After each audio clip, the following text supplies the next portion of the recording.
Dear students, so now today our topic is laser and fiber optics. Laser and fibre optics काफ़ी लेंदी unit है। बजाय इसकी कि मैं आपको पहले लेज़र की डेफिनीशन बताऊं, उसकी वर्किंग बताऊं, उसके पहले शायद अगर हम ये समझ लें कि एक्चुअल में लेज़र क्या है या हमने अपनी लाइफ में कहाँ देखा है, तो उसमें हमारा इंटरेस्ट डेवलप डेफिनेटली हो जाएगा। तो यदि हम लेज़र की बात करें तो हम सब ने लेज़र बहुत ज़्यादा देखा हुआ है, क्योंकि हम सब शॉपिंग करते हैं, हम सब मॉल जाते हैं, और जब मॉल जाते हैं या कहीं भी शॉपिंग करते हैं तो जो हमारी बिलिंग होती है, हमने देखा होगा बिलिंग के समय जब वो एक प्रकार से एक ऐसा इंस्ट्रूमेंट करता है जिसपे एक रेड लाइट आती है, वो भी क्या है बच्चों, एक लेज़र लाइट। कभी कभी हम फिल्म देखने जाते हैं तो देखा है कई जो कहना चाहिए नोटोरियस लोग होते हैं, वो पीछे से जो टॉर्च से एक रेड जो कहना चाहिए स्पॉट आता है जो स्क्रीन पे इधर से उधर घूमता रहता है, वो भी क्या है, लेज़र लाइट। इसके अलावा जैसे जो लोग भोपाल में रहते हैं तो यहाँ तो काफ़ी सुंदर एक लेज़र शो भी होता है जिसमें डिफरेंट कलर की लाइट आती है और पूरे भोपाल की हिस्ट्री बताई जाती है। तो कहना चाहिए कि लेज़र लाइट हमने अपनी आंखों से कई जगह देखी है। कॉम्पैक्ट डिस्प्लेयर पे भी आपने देखा होगा रेड लाइट आती रहती है, वो भी क्या है, लेज़र लाइट है। कारों पे आपने देखा होगा जो आपका इलेक्ट्रॉनिक सर्किट होता है उसके ऊपर जो आपको डिस्प्ले होती रहती है, वो भी क्या होती है, लेज़र लाइट। लेकिन कभी हमने ये कोशिश नहीं की जानने की कि एक्चुअल में यदि हम इंजीनियर्स हैं तो हम इसको बना कैसे सकते हैं। तो इसके लिए ज़रूरी है कि हम पहले ये जानें कि एक्चुअल में इस लाइट की प्रॉपर्टीज़ क्या होती हैं। तो ये काफ़ी लेंदी है, परंतु मैं इसको किस तरीके से कवर करूँगी कि इसमें मैं आपको सबसे पहले इसके एप्लीकेशंस जो मैंने अभी आपको बताए और भी डिटेल में डिस्कस करूँगी। आपको इसका बनाना बताऊँगी कि लेज़र एक्चुअल में क्या है, प्रॉपर्टीज़ बताऊँगी, साथ में इसके कुछ पॉइंट्स हैं, जो कुछ चीज़ें हैं, जो एक्शंस हैं जो ज़रूरी हैं, होना ही चाहिए। उसके अलावा प्रिंसिपल वर्किंग समझेंगे हम इसकी, और एट लास्ट कई तरह के लेज़र कई साइंटिस्ट ने बनाए हैं और हम यूज़ में भी लाते हैं, उनके बारे में डिस्कस करेंगे। तो फिर मैं अब स्टार्ट करती हूँ डिटेल में आपका लेज़र। तो मैंने जैसा अभी जो एप्लीकेशन आपसे जिक्र किया, ये वो एप्लीकेशंस थी जनरली हमने अपनी लाइफ में देखी हुई हैं, हम आमतौर पर देखते रहते हैं। और यदि हम इसको कुछ कैटेगराइज करना चाहें तो अगर हम मेडिकल फील्ड की बात करते हैं तो मेडिकल फील्ड में भी आजकल जितने भी ऑपरेशंस होते हैं, आई सर्जरीज़ होती हैं, उन सब में गॉल ब्लैडर से किडनी वगैरह का स्टोन निकालने में, कई मशीन्स में, एमआरआई मशीन में, हर जगह किसका यूज़ होता है, लेज़र का। मतलब मेडिकल फील्ड पूरी तरह से कहना चाहिए लेज़र को बहुत कई तरीके से उपयोग करता है। फिर यदि हम दूसरे उसमें देखें, इंडस्ट्री की बात करते हैं, तो इंडस्ट्री में तो कहना चाहिए आपका जो वेल्डिंग है, सोल्डरिंग करना, जैसे आप लोग देखते हैं अलाइनमेंट करना इक्विपमेंट का, उसमें भी लेज़र लाइट यूज़ होती है। कोई ब्रिटल मटेरियल है जैसे लोहा है, अब उसमें लोहे का दरवाज़ा है, पेच लगाना है, अब पेच तो काफ़ी बारीक होता है, छोटा सा स्पेस होता है, तो कैसे उसको छेद करेंगे, उसके लिए भी क्या काम में आती है, लेज़र लाइट आती है। तो ऐसे और भी कई कामों में आती है, लेकिन हम उसको ब्रॉड मैनर में बोल सकते हैं कि इंडस्ट्री में भी ये कई तरीके से काम में आती है। फिर यदि हम बात करें किसकी, एवरीडे लाइफ की, तो एवरीडे लाइफ में तो मैंने आपको सबसे पहला एग्जांपल ही दिया किसका, बारकोड रीडर का। डिजिटल कम्युनिकेशन में भी सबसे ज़्यादा यूज़ किसका होता है, लेज़र का। और इसके अलावा होलोग्राफी, जब हम जैसे कोई भी चाय की पत्ती वगैरह का पैकेट लेके आते हैं तो हमने देखा होगा उसके ऊपर एक स्क्वायर लगा होता है, जो कि कहना चाहिए सिल्वर टाइप की एक पन्नी लगी होती है, चमकती रहती है। हमको वो देख के कुछ समझ में नहीं आती है, लेकिन एक्चुअल में उसमें उस कंपनी का जो रियल लोगो होता है वो छिपा होता है, जो हमको ऐसे नज़र नहीं आता, लेकिन यदि उसके ऊपर लेज़र लाइट इंसिडेंट की जाए तो वो लोगो बिल्कुल क्लियर नज़र आता है। तो किसी भी कंपनी की जो ऑथेंटिसिटी है वो उसमें छिपी होती है, जिसको हम कहते हैं होलोग्राम। तो होलोग्राफी में भी इसका यूज़ है। इसके अलावा यदि हम बहुत बड़े लेवल पे देखें तो स्पेस में भी आज तक जो आजकल जो है सिग्नल्स भेजे जा रहे हैं, वो भी किसके थ्रू भेज रहे हैं, लेज़र लाइट से। क्योंकि ऐसा कहना है साइंटिस्ट का कि लेज़र लाइट जो सिग्नल लेके जाती है, उनकी जो स्पीड है वो लगभग 10 to 1000 टाइम्स हायर है किसकी तुलना में, जो कि अभी ट्रेडिशनल रेडियो वेव्स जो कैरियर वेव्स लेके जाती थी सिग्नल, उसकी तुलना में।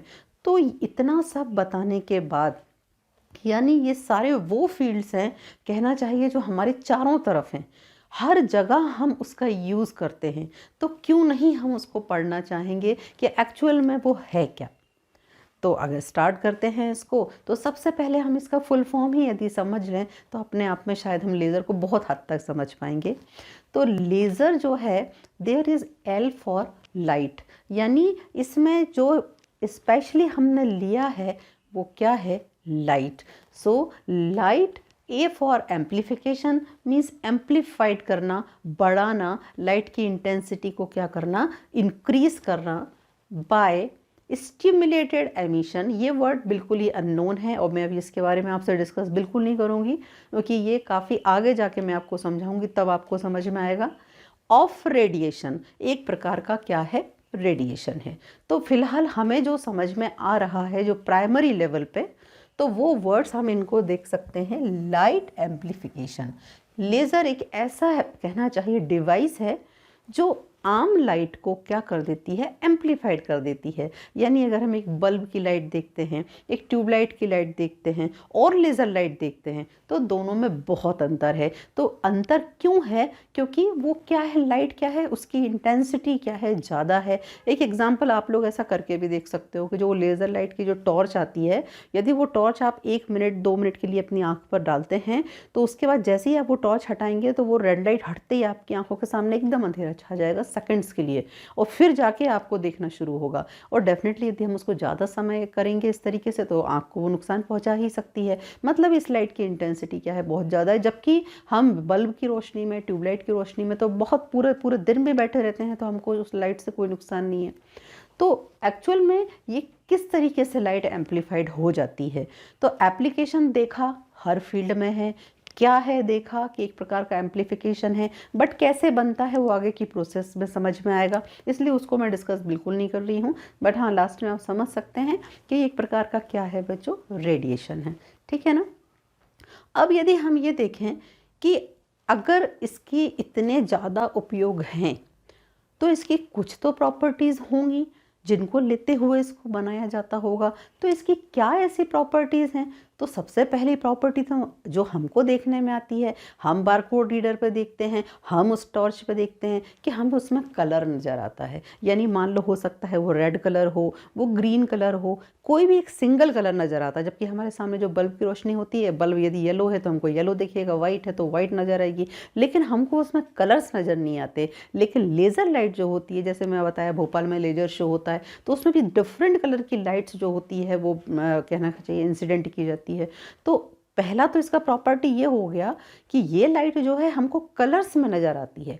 अब कलर्स में नज़र आती है तो यदि हम उसको फिजिक्स की लैंग्वेज में कहेंगे तो क्या बोल सकते हैं कि इसके अंदर जो प्रॉपर्टी है, किसकी प्रॉपर्टी होती है, मोनोक्रोमेटिसिटी। मोनोक्रोमेटिसिटी इन हिंदी वी कैन से एक वर्णी होती है, किसी भी एक कलर की लाइट हमको मिलती है। या उसको हम और ज़्यादा कहना चाहिए समझने के लिए तो बोल सकते हैं कि यहाँ नैरो रेंज ऑफ क्या होता है, वेवलेंथ होता है। मतलब जो वेवलेंथ होती है लाइट की वो लगभग क्या होती है, नैरो रेंज मतलब लगभग क्या होती है समान। एक एग्जांपल देती हूँ, जैसे येलो कलर है, येलो कलर की वेवलेंथ कितनी है, दो तरह की लाइन मिलती हैं, 5890 एंड 5896 एंगस्ट्रॉम। ये एक कहना चाहिए मतलब आपको इन दोनों वेवलेंथ पे जो कलर नज़र आता है वो येलो ही नज़र आता है। येलो कलर की आपको दो लाइंस नज़र आती हैं, लेकिन उनका जो वेवलेंथ है वो नियरली क्या है, बहुत पास पास है। तो ऐसे ही जो लेज़र लाइट होती है उसमें जो कलर्स होते हैं या जो कलर नज़र आते हैं उनकी वेवलेंथ डेफिनेटली क्या होती है, अलग अलग होती है। और यदि हम चाहें तो हम किसी एक पर्टिकुलर वेवलेंथ की लाइट भी मतलब प्राप्त कर सकते हैं। जैसे आप लोग जनरली बारकोड रीडर में देखते हो तो आपको रेड कलर का लाइट नज़र आता है। तो पहला प्रॉपर्टी तो इसका क्या है, मोनोक्रोमेटिसिटी। अब ये क्यों होता है वो हम बनाने के दौरान समझेंगे। दूसरा प्रॉपर्टी इसका क्या है, कोहेरेंस। कोहेरेंस वर्ड हमने शुरू से फिजिक्स में बहुत पढ़ा है, हमारे स्कूल में भी हमें ये बहुत ज़्यादा एम्फेसिस किया जाता था कि कोहेरेंस ज़रूर आएगा। तो कोहेरेंस को आप ऐसे समझ सकते हैं, कुछ चीज़ें होती हैं जो हिंदी में ज़्यादा हमको क्लियर हो जाती हैं।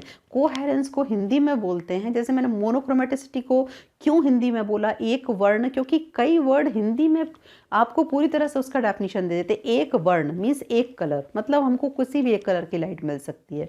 ऐसे ही यदि हम कोहेरेंस की बात करें तो उसको हिंदी में बोलते हैं कला संबद्ध, मतलब कोई भी चीज़ है उसकी जो कला है, यानी कि in English we can say phase, संबद्ध मतलब उसका फेज जो है वो क्या है, कांस्टेंट है। अब इसको आप ऐसे, अगर मैं आपको डायग्राम के थ्रू समझाऊं तो आप ऐसे समझेंगे। सारे जानते हैं कि जो वेव होती है उसका जो फिजिकल रूप होता है या वेव का जो पैटर्न होता है उसको हम लगभग इस तरह से मान के चलते हैं कि वेव लगभग इस पैटर्न में ट्रेवल करती है ना। तो मान लीजिए ये एक वेव है और बीम है, तो बीम में तो एक से ज़्यादा वेव है। मान लीजिए ये जो वेव है ये जिस भी एक्सिस के जिस जिस पॉइंट पे टच करती है, इन्हीं को हम जनरली क्या कहते हैं, फेज कहते हैं। तो ये जो फर्स्ट वेव है ये इसके फेजेस हो गए, ठीक है ना। और मान लीजिए बीम में मिनिमम मान लीजिए 2 वेव से मिलके बनी है ना। तो जो सेकंड वेव है वो कुछ इस तरीके से चलती है ना। ये हो गई आपकी मान लीजिए सेकंड वेव। तो ये जो सेकंड वेव है ये एक्सिस को कब कब टच कर रही है, ये इसके फेजेस हो गए, है ना। तो हमको देखने में समझ में आ रहा है कि फर्स्ट का फेज और सेकंड का फेज में क्या है, थोड़ा सा डिफरेंस है, अंतर है। अगर ऐसी स्थिति में वेव अगर एक दूसरे को क्या करेगी, सुपर इम्पोज करेगी, डेफिनेटली उसकी इंटेंसिटी जो होगी वो क्या हो जाएगी, कम हो जाएगी। वही अगर स्थिति ये होती कि ये फर्स्ट वेव जा रही होती, ये इसके क्या होते, फेजेस होते, और सेकंड वेव का फेज भी लगभग यही होता। तो ये दोनों आपका जो पढ़े हैं आप लोग principle of superposition, principle of superposition क्या कहता है कि जो एम्पलीट्यूड होता है या जो डिस्प्लेसमेंट होता है, यदि मिनिमम 2 वेव्स हैं तो कितना होता है, y1 + y2, मतलब इन दोनों का हमको रिजल्टेंट जो मिलता वो लगभग कुछ ऐसा मिलता, यानी इंटेंसिटी या एम्पलीट्यूड क्या हो जाता, बढ़ जाता। तो कोहेरेंस का मतलब यही होता है इन शॉर्ट कि हमें जो फेज डिफरेंस मिलना चाहिए वो ऐसा अलग अलग ना मिलके बल्कि ऐसा कुछ मिलना चाहिए, कांस्टेंट मिलना चाहिए। तो ऑटोमेटिकली हमारी जो लाइट होगी उसकी इंटेंसिटी क्या हो जाएगी, बढ़ जाएगी। तो फर्स्ट प्रॉपर्टी हुई मोनोक्रोमेटिसिटी, means narrow range of wavelength you can say. Now second one is coherence, where there you can say there should be constant phase difference, ठीक है ना। Now third is डायरेक्शनैलिटी, ये बहुत बड़ा बेनिफिट है। जो bulb की लाइट है, जो ट्यूबलाइट की लाइट है, उसका हम डायरेक्शन निश्चित नहीं कर सकते। हमने जैसे ही ऑन की लाइट पूरे रूम में स्प्रेड हो जाती है ऑल ओवर, ठीक है ना।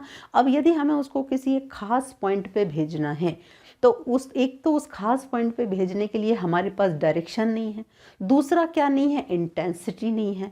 तो डायरेक्शन जो है, अगर एक पर्टिकुलर, जैसे आपको कोई सिग्नल्स भेजने हैं, इस पॉइंट से उस पॉइंट तक भेजने, तो सिग्नल के लिए हमें एक डायरेक्शन में उसको क्या कराना पड़ेगा, ट्रेवल कराना पड़ेगा। ये सबसे बड़ी प्रॉपर्टी है इसकी कि इसमें क्या होती है, डायरेक्शनैलिटी होती है। In other words we can say कि this light is low in divergence. Low in divergence means ये कितना भी लंबा रास्ता चले परंतु ये क्या नहीं होती है, डाइवर्स नहीं होती। डाइवर्स हो जाना मतलब फैल जाना। जो चीज़ फैल जाएगी ऑटोमेटिकली उसकी इंटेंसिटी क्या हो जाएगी, डिस्ट्रीब्यूट हो जाएगी, और इंटेंसिटी उस पॉइंट पर डेफिनेटली कम पहुंचेगी। तो ये इसका बहुत बड़ा बेनिफिट है हमको। और फोर्थ इज हाई रेडियंस। जैसा मैंने अभी आपको बताया कि इसका जो है आपका रेडिएंट पावर, यदि हम पर यूनिट एरिया, यदि उसको पर यूनिट एरिया भी निकालेंगे तो उसका जो रेडिएंट पावर होता है, या कहना चाहिए उसका जो एमिशन होता है या उसकी जो इंटेंसिटी होती है वो क्या होती है, बहुत हाई होती है। तो ये वो कहना चाहिए बेनिफिट्स हैं जो हमें किससे मिलते हैं, लेज़र लाइट से। इसलिए हम लेज़र लाइट का यूज़ करते हैं, इसलिए हम लेज़र लाइट का यूज़ लगभग अपनी लाइफ के हर फील्ड में करते हैं। तो क्या क्या इसकी जो मेन कहना चाहिए प्रॉपर्टीज़ हैं हो गई, मोनोक्रोमेटिसिटी हो गई यानी एक कलर का है, कांस्टेंट फेज डिफरेंस हो गया मतलब कोहेरेंस है, थर्ड वन इज़ डायरेक्शन है मतलब डाइवर्जेंस ज़्यादा नहीं है, फोर्थ इज रेडिएंट पावर जो है इसका बहुत हाई है। तो ये हो गई इसकी सारी प्रॉपर्टी। तो आज हमारा ये जो कहना चाहिए वीडियो है, ये एक जनरल हमने क्या किया, डिस्कशन किया किसके बारे में, लेज़र के बारे में। नेक्स्ट लेज़र का जो वीडियो मैं आपको लेकर आऊँगी उसमें हम डिस्कस करेंगे कि एक्चुअल में ये जो लेज़र है इसकी जो है कहना चाहिए मेन कंपोनेंट्स क्या हैं, कैसे हम इस लेज़र लाइट को बनाते हैं। और मुझे ऐसा लगता है कि जितने मैंने आपको इसके यूजेस बताए और इतने कहना चाहिए सरल यूजेस बताए, एप्लीकेशंस बताए हैं जो हमने अपनी आंखों से अपनी लाइफ में कई जगह देखे होंगे, तो आपको इंटरेस्ट डेवलप होना चाहिए। अदरवाइज क्वेश्चन तो ये कहता है कि एप्लीकेशन लास्ट में बताई जाए, बट मेरा पढ़ाने का तरीका उल्टा है कि मैं आपको पहले बताऊं ताकि इंटरेस्ट डेवलप हो, ताकि हमको मज़ा आए पढ़ने में लेज़र। तो नेक्स्ट वीडियो में हम डिस्कस करते हैं किसके बारे में, किसके मेन कंपोनेंट्स क्या हैं, ये स्टिमुलेटेड एमिशन कैसे बनता है, कैसे लेज़र लाइट बनती है। तो मिलते हैं आपसे नेक्स्ट वीडियो में with main components of laser. Thank you.